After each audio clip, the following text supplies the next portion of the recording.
He's swung elections too, all sorts of stuff like that. And That's what I don't know what needs to be done about it, but it needs to be called out for one. That's what I wanted. You said it, and I finally was able to remember it. Do you remember the Egyptian Revolution? Yeah, the Arab Spring. The Arab Spring. That 100% was given credit to freaking Google for 100%. Yep. They were the ones who went in there and was able to send in information so that all these people could get internet. And it was coordinated with some kind of black intelligence group that had snipers up on the building randomly shooting people in the crowd and all sorts of, just to rile them up, So it's totally manufactured crisis. Yeah. I had that brain part, and when you finally said that popped into my head. And I also want to add in on what you guys were talking about there.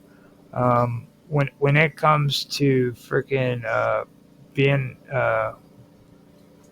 terms of service and everything, I mentioned this with like something John even talks about, where they keep changing the goalposts. After freaking, and they know it's true. Like, you might be willing to freaking read the first terms of agreement when you first go on and get your account started up, but after a while of them changing the freaking terms of services over time, one right after the other, you get tired of that shit. It does happen every single week, as far as most platforms are concerned, and every time it does, the consumer is informed. Well, generally speaking, through emails. Here's my question to you. I want to change the terms of services. Do I have the right to freaking send a notification to freaking Google and says, here's the terms of services, and they have to comply to my freaking... Under EU law, if it's a substantial change in terms of services, then if it's a substantial change in contracts, then the use of the consumer needs to be notified. No, I'm saying if I want to change legal requirement.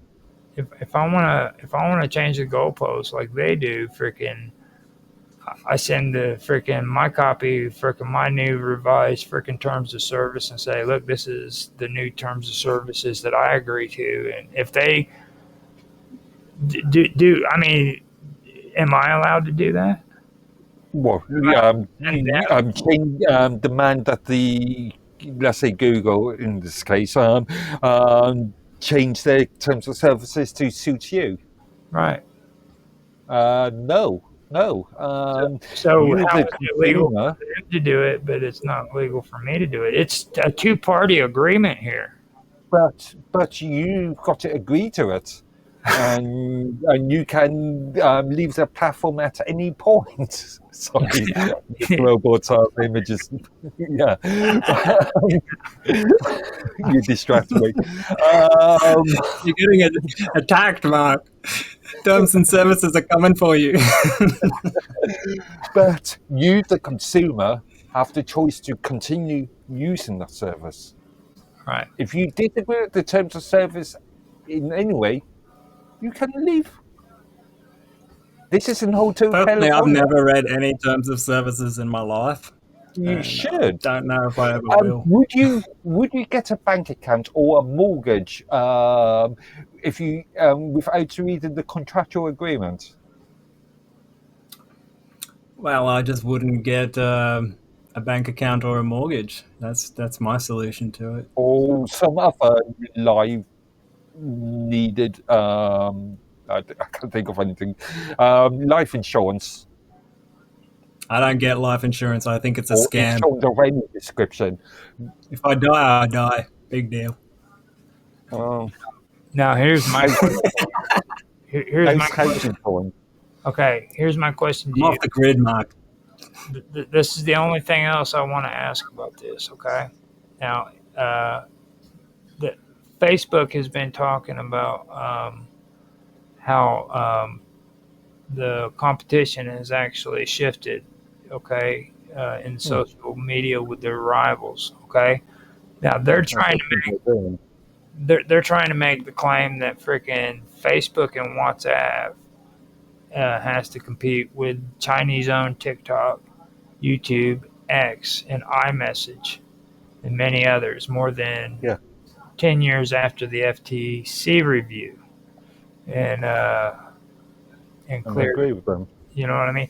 Now, my whole question is this: do you really think that they're having very much competition with any of these platforms other than TikTok or YouTube or X? I've not looked at the number, but like I said, the social media ecosystem has, well, Start over here. really, skyrocketed in the last 10, 15 years, 20 years.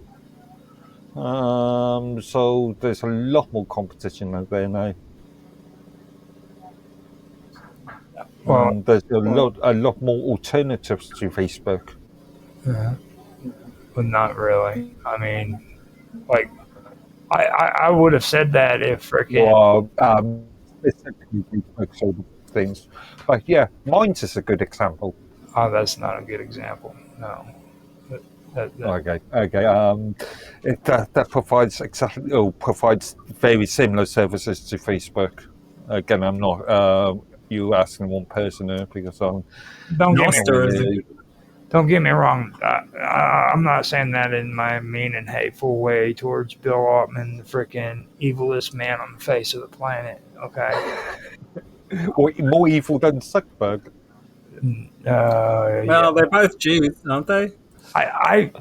Well, I didn't want to go there, but you know, I believe I think Altman Bill is Catholic.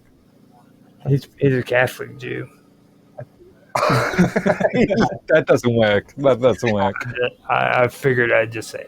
And sorry, Bill, I didn't. I personally would not call you a Catholic Jew without having some kind of motive behind it. Sorry. Without having hard evidence. Well, Yeah. I mean, no, That doesn't even work anyway. that doesn't even work either because at one time I thought freaking he was mind scamming. So now that he's all right. I like him. Have you guys used Nostr before? now hold up.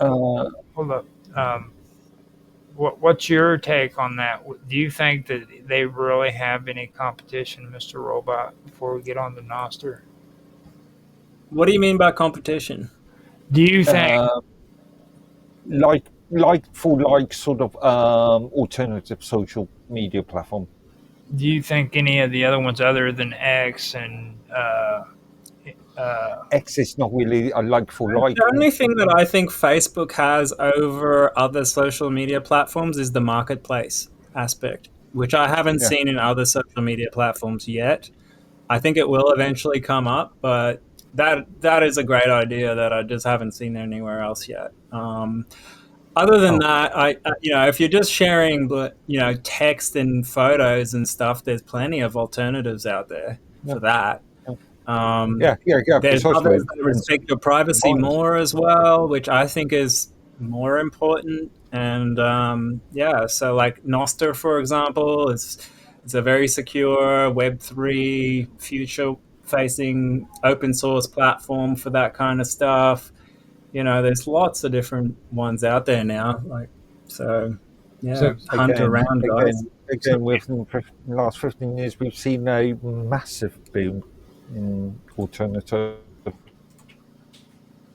Yeah, I reckon we should move towards and decentralized open source platforms.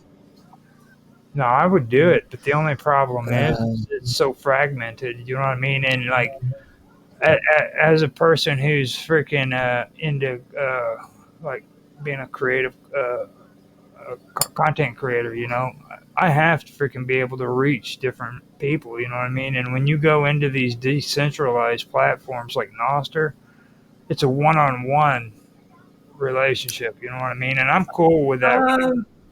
I'm cool. Well, you still get a feed. You can follow people. It's the same as Facebook or Twitter, really. People can't find you in search.